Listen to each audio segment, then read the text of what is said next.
Ano? Ano kuya?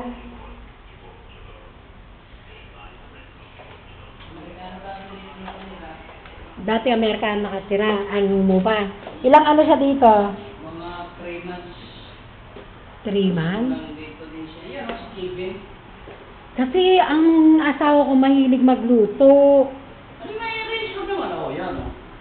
Paano yan? Walang gas yan? Electric. Electric ka mo? Yan o. Mamaya, hindi maluluto mo sa kuryente. Anong hindi? Nakalit ko nga. Mamaya, hindi maluluto. Alakas ko. Kung gusto nyo ba, bumili kayo ng cylinder. Ano yun?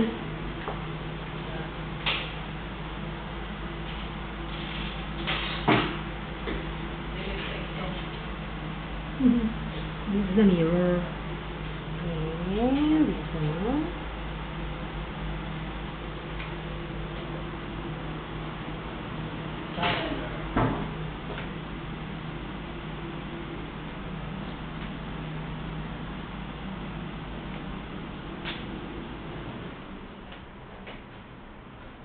Pirma na tayo ng ano. Ano yung security deposit? 5 lang, di ba?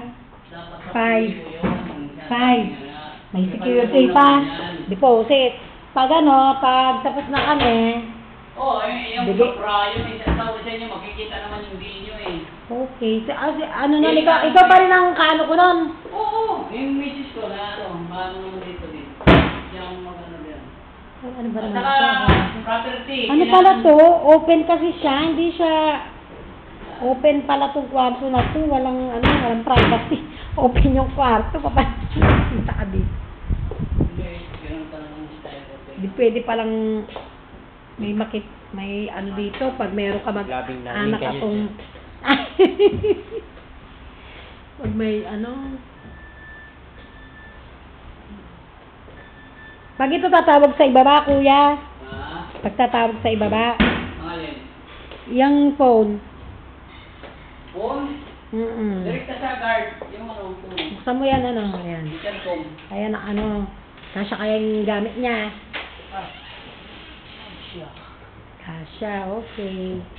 Yung kanya luggage. Pati luggage ko na rin. Siyempre, isang buwan eh. Okay. Tapos ito. View deck. I'm scared. This is, ano to? Floor? 8th floor. 7, This is 8th floor. 8th floor to, kuya, di ba? 27. 09. 8th floor, okay. Paano ba kaya yun? Pipirma na ba tayo?